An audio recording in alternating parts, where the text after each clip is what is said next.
एका जंगलात एक तलाव होतं ज्यामध्ये बरेच मासे आणि खेकडे राहत होते आणि जवळच राहत होता एक दुष्ट बगळा जो त्यांना खाऊन टाकायचा.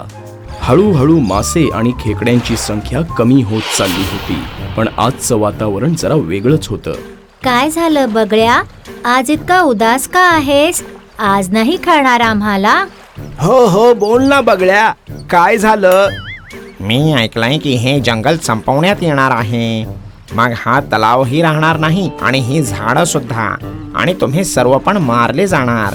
माझं काय, मी तर ओढून दुसऱ्या जंगलात निघून जाईन. पण मला तुम्हा सर्वांसाठी खूपच वाईट वाटतंय. बगळ्याचं बोलणं ऐकून सगळेच खूपच चिंतेत बुडाले आणि विचार करू लागले की आपण इथून बाहेर कसं जायचं. मग त्यांच्यातल्या एका मासळीने बगळ्याला सांगितलं, काय रे बगळ्या, तू आम्हाला सुद्धा तुझ्या बरोबर नेऊ शकतोस का? तुझ्यासाठी तर चांगलंच होईल ना की तू आम्हाला तिथे नेऊन खाऊ शकशील. मासळीने विचार केला की एकदा का बगळ्याने त्यांना दुसऱ्या तलावात नेऊन सोडलं की बाकीचं मग बघू पुढच्या पुढे. पण मी तुम्हा सर्वांना एकत्रच तिथे नाही घेऊन जाऊ शकत. तुम्ही सर्व एकत्र माझ्या चोचीत नाही मावणार. काही बिघडत नाही, तू एक एक करून आम्हाला घेऊन जा. हो, जोपर्यंत तू एकाला तिथे सोडून येशील तोपर्यंत आम्ही तुझी इथेच वाट बघू. ठीक आहे, हेच बरोबर होईल. एकाला तर मी माझ्या चोचीत पकडून आरामात नेऊ शकतो.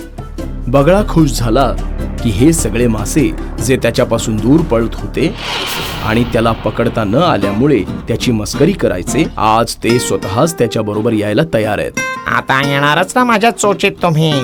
रोज जेव्हा मला भूक लागत होती तेव्हा किती तडफवत होतात मला. आता माझी मदत मागत आहात. महामूर्ख मासे. तर बगळा त्यांना दुसऱ्या तलावात सोडण्यासाठी तयार झाला. त्याने पहिल्या मासळीला त्याच्या चोचीत पकडलं आणि तिला घेऊन गेला.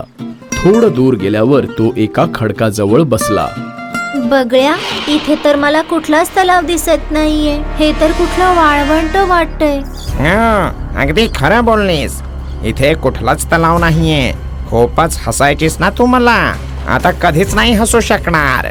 बगळा त्या मासळीला खाऊन टाकतो आणि मग उडून तलावावर पोहोचतो दुसऱ्या मासळीला आणायला. तिला पण उचलून तो त्या खडकावर घेऊन जातो. आम्ही तुझ्यावर विश्वास ठेवला होता. तू खूपच वाईट आहेस. तू आम्हाला धोका दिला आहेस बगळ्या. बगळा दुसऱ्या मासळीला पण खाऊन टाकतो. असं करून दुसऱ्या तलावावर सोडण्याच्या नावाखाली तो एक एक करून सगळ्या माशांना खाऊन टाकतो. आणि आता पाळी येते खेकड्याची. तो खेकड्याला उचलून जात असतो, पण वाटेत खेकड्याला माशांची हाडं दिसतात.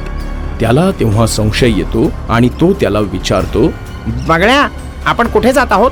मला तर इथे कुठलाच तलाव दिसत नाही. हे तर वाळूचं मैदान आहे.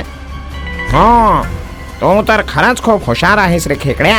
पण आता या हुशारीचा मुळेच फायदा नाही. या सगळ्याचा तू आधी विचार करायला हवा होतास. आता तर त्या माशांप्रमाणे मी तुला पण खाऊन टाकणार आहे. खूपच मज्जा येईल मला.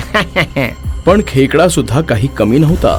बगळ्याच्या या वागण्याचा त्याला खूपच राग आला आणि त्याने बगळ्याच्या मानेचा कचकचून चावा घेतला आणि मान आवळली. दुष्ट बगळ्या, तू धोक्याने माझ्या सगळ्या मासळी मित्रमैत्रिणींना मारून टाकलास. मी तुला नाही सोडणार. आजच्या नंतर तू कुठल्याच मासळीला खाऊ शकणार नाही. खेकड्याने त्याची मान पकडून ठेवली होती. बगळा उडू नाही शकला आणि लटपटत खाली कोसळला आणि बगळ्याच्या बरोबरच खेकडा पण मेला. अशा तऱ्हेने बगळ्याला मारण्यासाठी खेकड्याने स्वतःचा जीव गमावला, जेणेकरून बगळ्याने आणखी माशांना खाऊ नये. यासाठीच तर म्हणतात की आपण प्रत्येक काम विचार करूनच केलं पाहिजे आणि कुणावरही उगीच विश्वास ठेवू नये.